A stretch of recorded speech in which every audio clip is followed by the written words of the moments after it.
Welcome back, guys. Dylan here, and today we're talking about what's going on, what's new in marketing, specifically social media. Okay, first let's talk about some upgrades that Meta is currently making to their advertising program. Now Meta, they are the holding company behind Facebook and Instagram and a bunch of other small stuff like Oculus, but primarily Facebook and Instagram. So their ad program through both of those platforms is now implementing an AI portion to the machine learning side of advertising. Okay, so as a small business, when you advertise through Meta, through Facebook and Instagram, their system will now take AI learning to make those ads better, make the placements and exposure of those ads a little bit better. Okay, before they would take different pieces of data from your profile, how you operate on Facebook, how you view content, what content you're looking at, how long you do so, and it would judge those things individually. What the AI learning does is it now takes that information and puts them together to really build a stronger profile, a more well-rounded profile in terms of what types of things you might be interested in, what types of services or products you might be interested in, to push those ads to more relevant people. So it's really just advancing how they're producing their advertising results. So what that means for you as an advertiser, as a small or large business, is that you can now trust that those analytics to what audience you're going to is going to be a little bit more efficient. I believe they just came out and said it's already seen an 8% increase in ad exposure proficiency. So it's making those things a little bit more proficient, a little bit more profound. So as a small business, what that really does is it helps save you money. It makes your advertising more effective, making your money go to better use. So you're spending the same, if you're spending the same amount, you're probably driving a little bit better results with that, and you're also growing your audience with that as well, rather than just having a little bit of that money just go to waste because it's not hitting relevant people. So you're hitting more relevant people, leaving the people behind that maybe wouldn't be as relevant to your content, and making your dollar work a little bit better. On the second thing, we're going to stick with Meta. Another new thing that they're doing is they are expanding the API, or the set of functions that it takes to create an app, essentially. They're expanding the API for Instagram and how Instagram integrates with third-party scheduling apps. Obviously, there are some features within Instagram where you can schedule posts, reels, things like that, which was recently added at the beginning of this year. But now they're expanding their API to allow third-party scheduling tools like Later or Hootsuite to now schedule stories. If you're a familiar user of some of those platforms, you've been able, me personally, I use Later. You can schedule those stories, but then it will send you a notification to download those images and then post it yourself. What this expanded API is doing is allowing you to not only schedule those stories, but now it will also post those stories, which is pretty big for social media managers who want to push those things out and want to be able to expand what they're doing in stories. Okay, stories is a great way to connect with your audience. It's a really great way to almost vlog a little bit too. I've seen a lot of really great creators start doing that as well. But the more you can expand on those things, and not just posting and reels and carousels, it really well rounds your content strategy and can help you boost some of the other things that you're doing through Instagram. That new API allows third-party schedulers to post up to 25 images, 25 posts essentially from all different mediums per day. So you can have 25 versions of stories, of reels, carousel posts, static posts through a third-party scheduler. Again, I personally like Later, and having that extra ability is paramount, especially when you're managing multiple brands.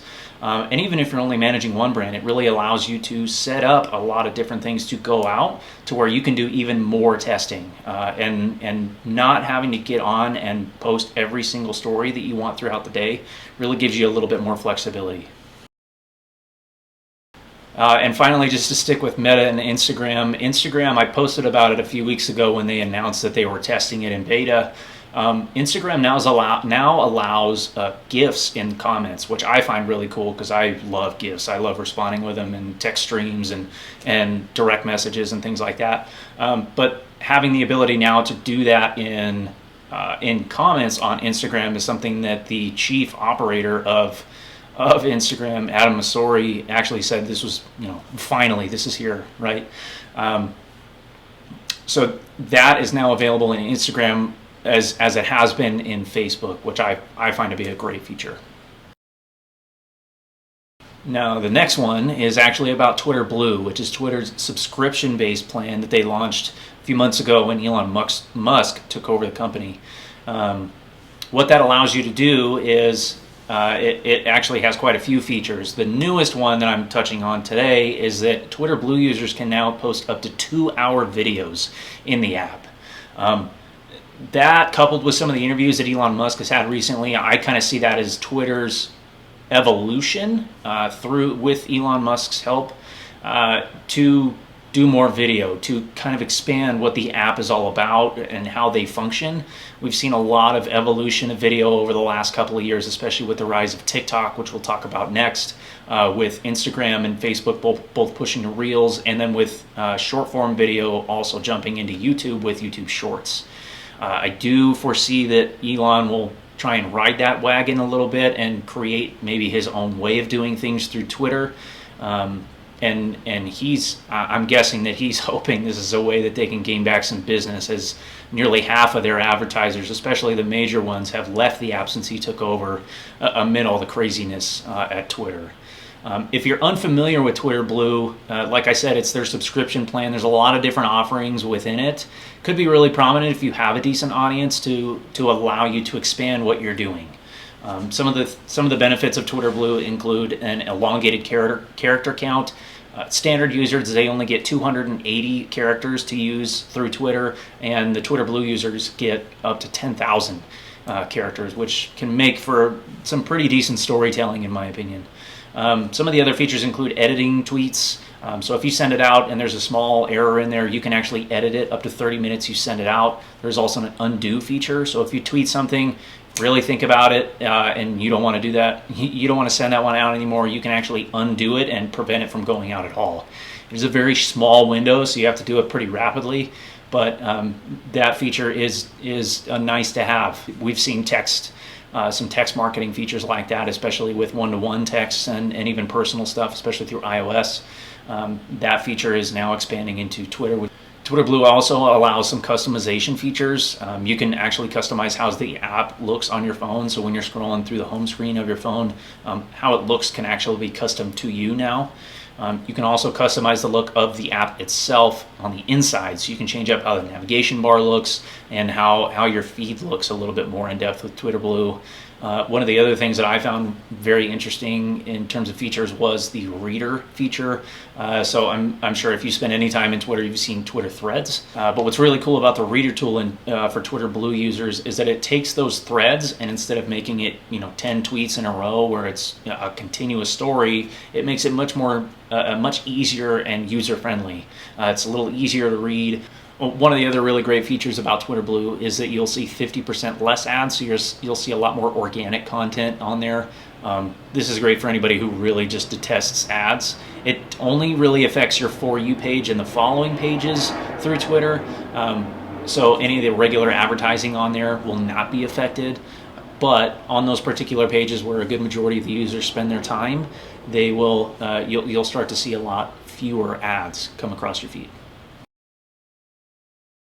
All right, now I mentioned I was going to talk about TikTok. If you've seen it in the news recently, Montana officially banned TikTok across the board. Okay, it's no longer just U.S. government devices, it's across the board, and that takes effect January 1st, 2024.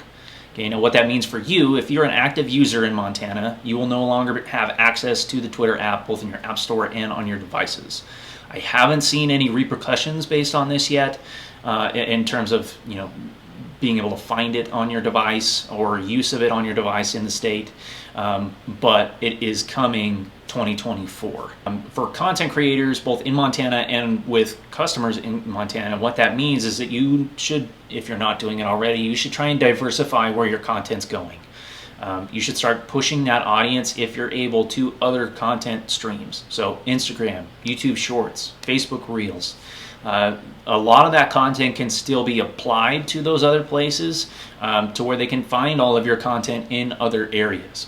But the thing that I'm getting asked a lot is, what does this mean across the board for TikTok? I do think that it could, I mean, really it's beyond me at this point. But what this could mean is that more states could start to ban this, and eventually the entirety of the country could ban TikTok.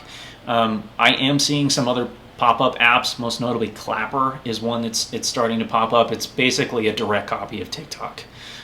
If you want to check that one out, you can. I think that's where a lot of that attention is going to go. But in the meantime, if not, if the attention doesn't drive to there, it will go to other platforms like Instagram, Facebook, both with Reels, and YouTube Shorts. A lot of that content can kind of cross. The nice thing about YouTube is that it's searchable, because it's part of Google and it's a very large search engine. So if you're posting content that's very educational, very learned type content, you can find you can get a lot of use out of Instagram, or out of YouTube Shorts. That's it for today. If there's anything you thought that was relevant news that I missed, please throw it in the comments below. If you haven't already, throw me a subscribe, hit that button like you mean it, and we'll see you in the next one.